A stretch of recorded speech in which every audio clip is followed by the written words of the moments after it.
Oke, Bapak Ibu yang dikasih oleh Tuhan, hari ini kita belajar tentang Yudas bagian yang kedua.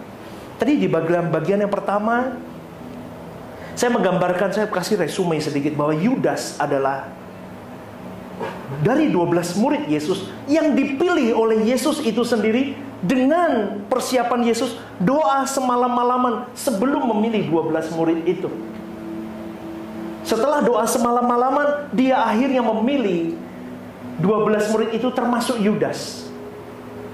Dan di dalam perjalanan pengembaraan Yudas mengikut Yesus, Yesus tidak pernah menyudutkan atau menetapkan seorang pribadi Yudas menjadi tumbal atau korban untuk terjadinya sebuah keselamatan yang kita miliki hari ini. Karena ada beberapa pandangan yang mengatakan bahwa Yudas itu memang dilahirkan untuk dikorbankan. Yudas dilahirkan untuk menjadi anak kebinasaan.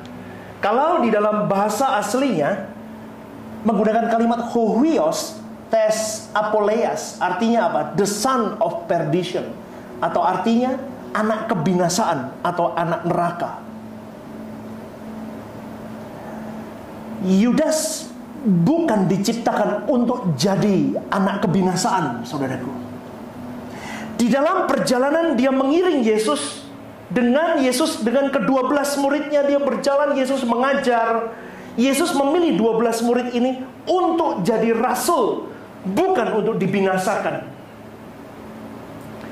Tetapi di dalam perjalanan pengiringannya akan Yesus, saudaraku, Yudas dan 11 murid yang lain, teman-temannya, itu memiliki kesempatan yang sama, firman yang sama, positioning yang sama, ring satunya Tuhan.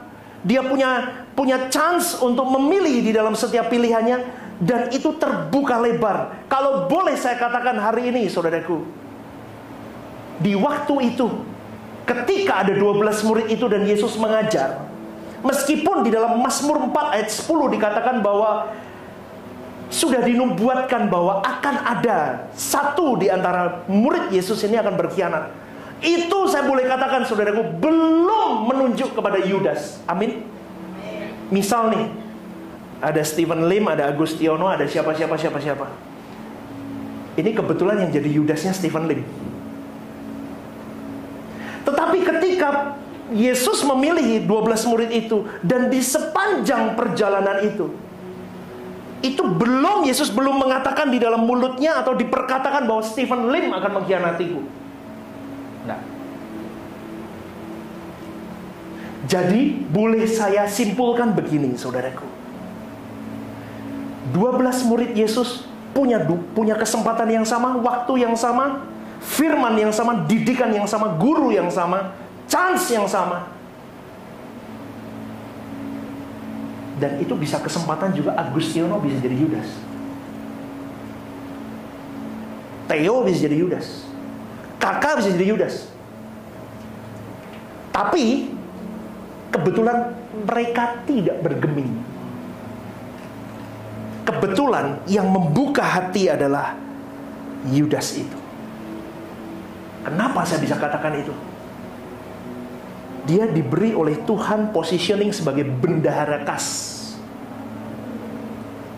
Dia pegang duit. Tadi saya gambarkan begini, gereja ini saya berikan bendahara adalah orang yang dekat dengan saya, orang yang saya percaya. Berarti boleh saya gambarkan begini, Yudas adalah orang kepercayaan Yesus. Setuju, saudaraku? Setuju ya? Loh, berarti begini, Pastor.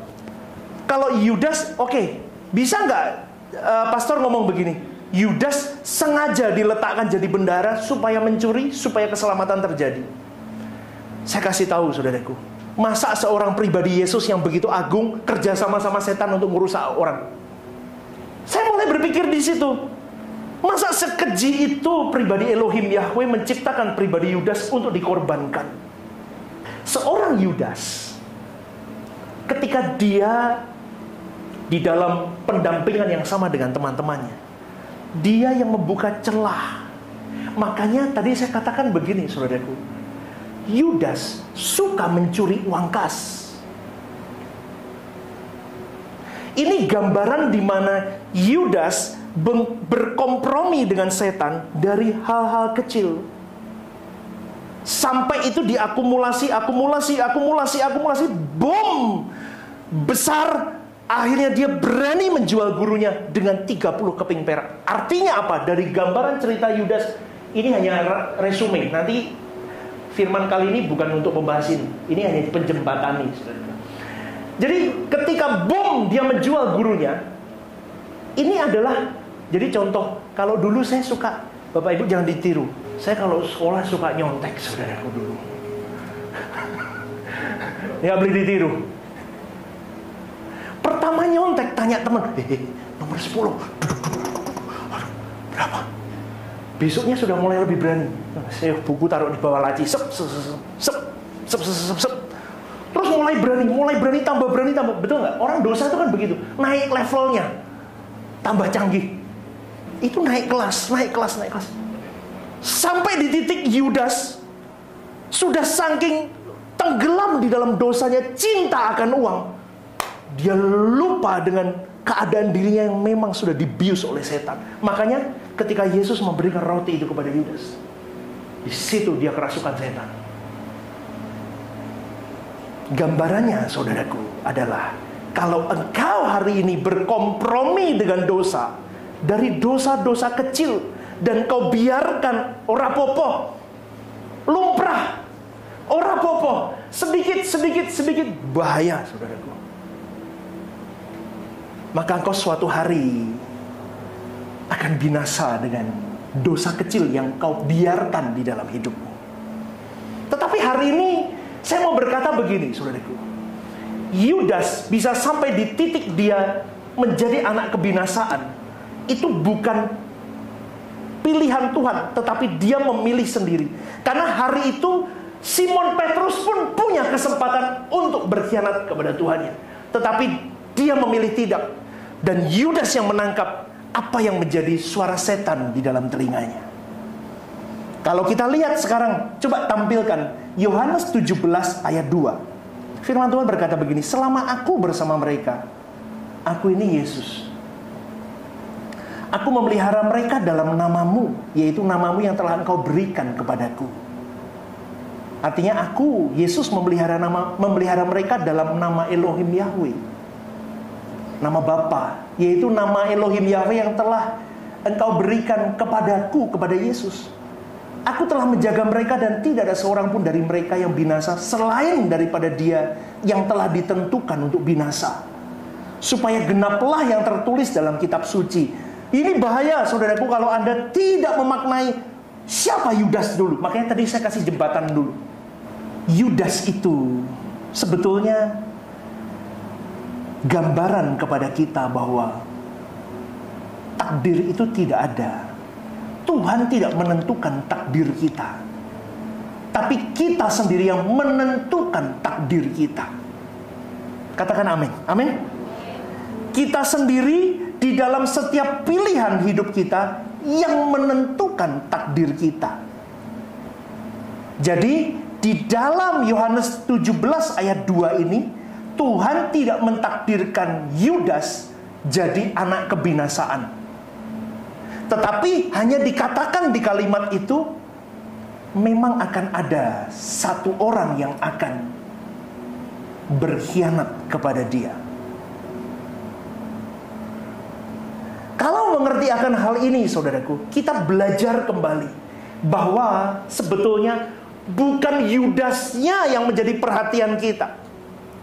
Kalau di dalam konteks ini, di dalam Yohanes 17 ayat 2, bukan Yudasnya yang menjadi positioning yang kita lihat, tetapi yang kita lihat adalah penggenapan yang dikatakan apa? Bahwa kitab suci, Injil yang kita pegang hari ini adalah Injil yang tidak ada kelemahannya. Kenapa? Dari zaman perjanjian lama sampai ke dalam zaman perjanjian baru, bahkan sampai lahirnya Yesus, bahkan sampai semuanya, bahkan sampai cerita Yudas ini pun itu sudah dinubuatkan di dalam perjanjian lama, dan itu ditarik benang merahnya, dan itu seharusnya menjadi peringatan akan kita. Yang pertama, Injil yang kita miliki tidak ada kesalahannya.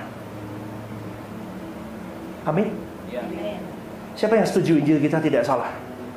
Mazmur 41 ayat yang ke-10. Ini Mazmur ditulis sebelum ada Yesus, saudaraku. Sahabat karibku yang kupercaya, yang makan rotiku, telah mengangkat tumitnya terhadap aku. Dari sini, saudaraku, kita mulai mengerti bahwa kitab suci yang kita miliki itu benar. Yesus adalah Mesias yang benar. Tetapi ironinya, saudaraku, orang yang sudah mendengar Injil, yang sudah melihat pribadi Mesias yang bekerja luar biasa dalam hidupnya, masih saja tidak berubah. Kenapa? Contoh Yudas. Yudas itu tinggal bersama Yesus, hidup bersama dengan Yesus. Berapa tahun dia hidup bersama dengan Yesus? Tetapi kalau jiwanya sudah tidak benar, hatinya sudah melekat sama uang, harta kekayaan, melekat dengan dunia, maka orang mau diajar seperti apapun, dia tidak bisa mengerti firman. Paham sampai di sini, saudaraku? Amin. Ini Yudas kelihatan buta matanya, mata rohaninya buta, karena sudah disamarkan dengan harta. Itu kekristenan kita hari ini. Karena spirit of Yudas itu bisa menghinggapi siapapun dan kapanpun. Karena orang yang sudah mendengarkan kebenaran firman sampai sekatam apapun, setajam apapun, sekeras apapun, kalau dia sudah rusak dan dia mengeraskan hati, seperti Firaun mengeraskan hati, Yudas mengeraskan hati, dia hilang, saudaraku.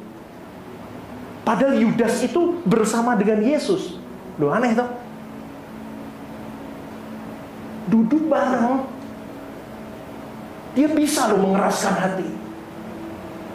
Kalau kita lihat dari gambaran Yudas ini dan sudah terverifikasi bahwa Yesus adalah Mesias dan Injil kabar baik ini adalah benar adanya karena berurutan dan itu nubuat-nubuat itu digenapi. Berarti saudaraku, seharusnya kalau engkau mendengarkan kebenaran-kebenaran ketika engkau membaca firman, engkau beriman kepada Yesus itu, seharusnya kau dan saya, saudaraku, berjuang sungguh-sungguh menghidupkan Yesus dalam hari-hari hidupmu. Karena Yesus sendiri berkata, tidak ada seorang pun dapat kepada Bapakku tanpa melalui aku. Artinya kalau engkau tidak berjuang seperti aku berjuang, engkau tidak akan pernah bisa. Jadi kau mau jadi Yudas atau kau mau jadi Yesus sampai akhir kau mengiring Bapamu, itu pilihan di tanganmu. Tetapi penggenapan itu sudah ada dan jelas, saudaraku, bahwa engkau dan saya diciptakan dan hari ini engkau terpanggil menjadi umat pilihan. Berarti engkau dan saya seharusnya diproyeksikan untuk masuk ke langit baru, bumi baru, bukan masuk ke dalam neraka jahanam. Kalau di dalam Roma 1:16-17 mengatakan Injil adalah kekuatan Allah yang menyelamatkan setiap orang percaya, tetapi Yudas tidak, saudaraku. Tidak semua orang yang mendengar Injil selamat. Contohnya Yudas. Bukan karena Injilnya tidak berkuasa, maka Yudas berkhianat, bukan. Tetapi karena Yudas memilih untuk mencintai dunia daripada menjunjung cintanya kepada Tuhan. Hati-hati, saudaraku, manusia itu berperan ketika mendengar Injil. Makanya saya tadi ngomong, jangan bobok siang di gereja. Amin. Di sini nggak ada. Di sini matanya melek semua, seger semua. Amin. Coba tengok kiri kanannya, bangun dong, sehat.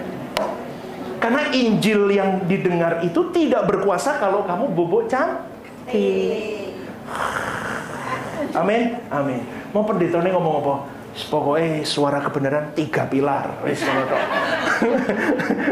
pulang wis, pokoknya 3 pilar. Pendeta ini khotbahnya api memberkati sungguh. Padahal enggak, padahal dia bobok. Atau dia duduk, tapi dia menolak. Itu saya dulu, saudaraku. Makanya saya tidak begitu suka anak-anak sekolah teologi kalau hatinya belum siap. Dulu saya tidak siap. Saya sekolah teologi, saudaraku. Saya belajar homiletik, hermeneutik. Saya duduk begitu ya, dengerin pendeta. Kok begitu ya khotbahnya? Wah, jadi saya nggak dapat apa-apa. Saya hanya mengkaji salah ini betul, ini salah. Saya rento apa-apa, dan saya tidak diubahkan. Pulang saya kering, sampai di titik satu periode hidup saya, saudaraku. Saya mahasiswa sekolah teologi, tapi saya tidak bertemu Tuhan. Saya tidak mengalami Tuhan. Injil yang saya tahu, yang saya baca, hanya untuk saya telaah, hanya untuk saya bedah bagaimana bisa jadi sebuah ringkasan khotbah yang bagus. Maka dari itu saya katakan, manusianya yang berperan ketika mendengar Injil, supaya keselamatan yang Tuhan sudah kerjakan itu maksimal dalam dirimu. Makanya jangan dengerin setan. Kalau engkau sedang mendengarkan Injil, engkau sedang mendengarkan renungan pagi. Renungan pagi itu, saudaraku, itu saya buat di dalam kesendirian saya bersama dengan Tuhan. Makanya kadang nangis ya. Kalau kalian dengerin suara saya kadang nangis. Itu kan saya sendiri sama Tuhan. Tahu nggak, saudaraku, kalau kalian sedang mendengarkan begitu-begitu, mendengarkan firman, nanti akan ada suara setan yang ngomong begini, alah, gak usah, kamu itu kotor, kamu itu bobrok, tahu nggak? Dulu saya begitu terus, saudaraku. Sampai di satu titik saya, iya loh, Tuhan bukan urusanku deh, aku jauh-jauh, saya kotor. Saudaraku, saya mau kasih tahu, jangan ditipu sama setan. Kita semua ini sedang sekolah bareng-bareng dalam sekolah kehidupan. Kebetulan saya disuruh nuntun kalian. Ngerti? Kita bareng-bareng, gak apa-apa. Tuhan tidak lihat masa lalumu, Dia lihat hidupmu hari ini dan ke depan. Sampai bagaimana engkau ending of your life. Jadi Yudas itu dimulai dengan yang baik. Dia dipilih oleh Tuhan jadi 12 murid. Dia endingnya mati, bunuh diri, perutnya keluar, beledos. Itu bodoh nggak? Dia memulai yang baik, dia mengakhiri dengan sebuah kehancuran. Kau dan saya juga sama. Bagaimana engkau menjalani hari hidup, kau pilih apapun itu, dan bagaimana engkau mengakhiri pertandingan hidupmu di tanganmu sendiri. Pilihanmu menentukan positioningmu. Jadi saudaraku, kembali kepada kita. Hati-hati dengan hidup. Ya, colek kiri kanannya, hati-hati mbek urip. Ya, ngomong yang baik, mikir yang baik. Ya.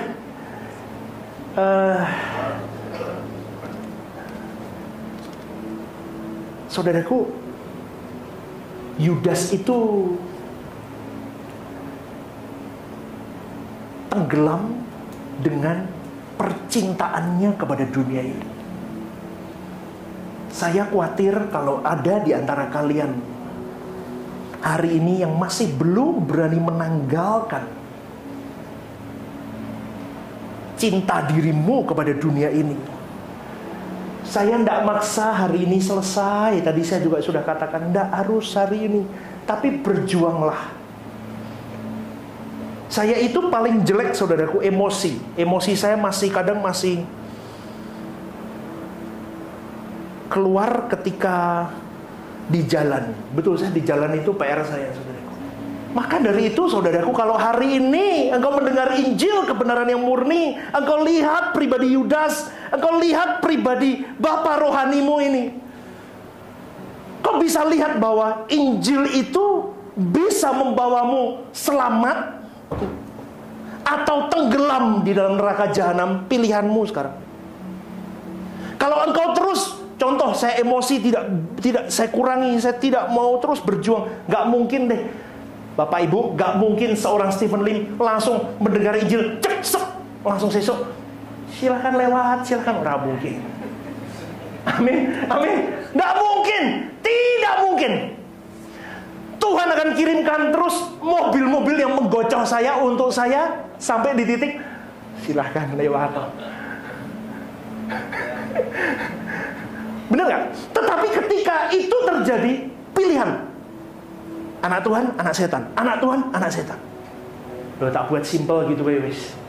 Jadi Bapak Ibu yang dikasih oleh Tuhan, firman Tuhan hari ini menjelaskan yang pertama, bahwa Yesus itu benar Mesias.